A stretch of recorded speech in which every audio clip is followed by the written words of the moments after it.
So what I'm hearing here from Stand by. And is that, I'm texting him. He's not texting back to me. He made this phone call to a third party, and he's in the car with the guy who's getting the call from Rocky, and it's on speaker, so he's listening, and he's talking about Relly sort of behind his back because he doesn't know that Relly's listening to that. But to me, that still doesn't get to the heart of what exactly is going on between these two. Buddy's in high school. Now they're out in L.A., and all of a sudden, allegations that one is pulling a gun and shooting the other one? Let's try to get to the bottom of it.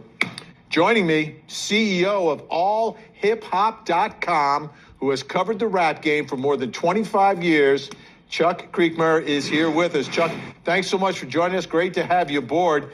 I gotta be honest here. My knowledge of the rap game, it's a little thin once you get past Curtis Blow and the Sugar Hill Gang, okay? Okay. So once we got past that, it gets a little bit thinner.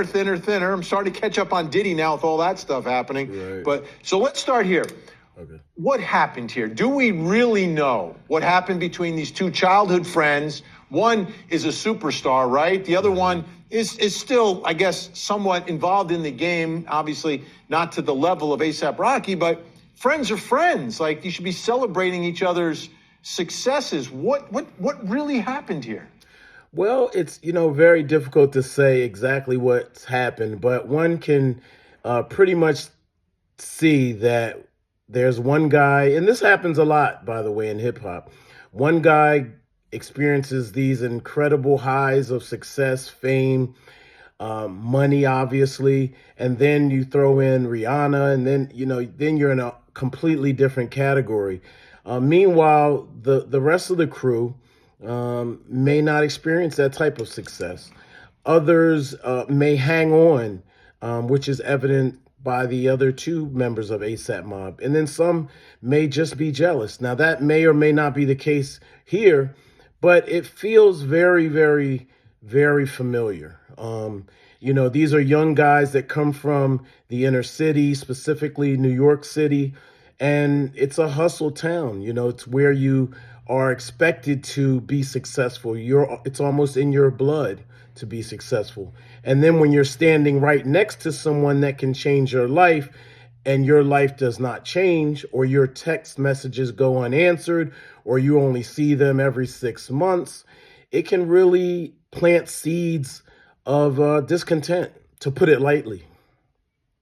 And obviously what's happening with A$AP Rocky, as you mentioned, Rihanna, starting a family with her, right. The incredible success with his Grammy-nominated music, selling millions and millions and millions and millions. But let's go back one step. So explain to us A$AP Mob, okay, what that means. Everyone's got the A$AP before their name. That's how I kind of keep track of who's who. But what does that really mean? What is the connection? What were all their roles? Well, A$AP Mob is a collective of hip hop personalities, but they were different than a lot of the others. So hip hop, it prides itself on running together, having crews. You have people like Wu-Tang Clan and other famous crews, and they are in the same line and lineage. So A$AP Mob was a little different, though, because they didn't just have rappers. They also had people in fashion. You had people in marketing. You had people that served as A&Rs. And they were young go-getters that started this whole thing when they were young.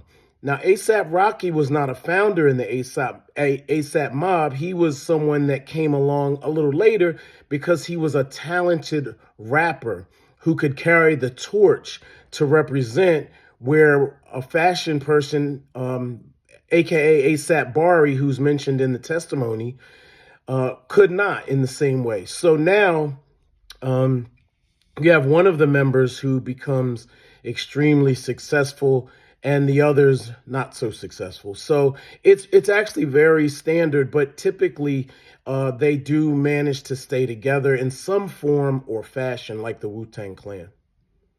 Okay, but what you're telling me is A$AP's not a group, right? It's not like this guy, this is the DJ, this guy's the rapper, this guy's the one that gets the crowd all riled up. They're doing completely different things. So what what was Relly's role in all of this? Is he part of a business kind of person, a manager? What is he doing? What's his role? And then what would be his expectations for success if he's not the front man? The front man always makes the most, don't they, usually? Yeah, definitely. I mean, Relly was an aspiring rapper. He is, I would suppose, still an aspiring rapper. So his role was to hang around, get on. Get on just means get a deal. Someone like A$AP Rocky can make things like that happen. He's a major star. He's a celebrity in that regard. He's an owner. He's a businessman as well. He's worth $20 million, according to, the internet. And so when you couple that with someone aspiring to be a rapper and you're sitting so close to someone who can change your life, I would imagine that it's very difficult for that not to be working out. And then we try to resolve it if we can, but unfortunately, it doesn't happen all the time.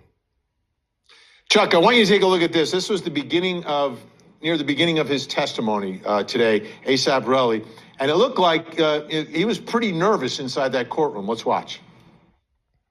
How close you were throughout your 15 years? Well,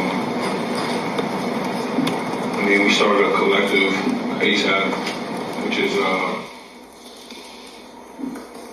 bunch of, how would you call it, like a bunch of people from New York that got different, yeah, I'm nervous. It's okay, just take a minute, take a couple deep breaths. Interesting moment there, Chuck. Yeah. It's I guess being on stage is one thing. Being in a courtroom, in a witness box, something else. Well, there's another aspect to this.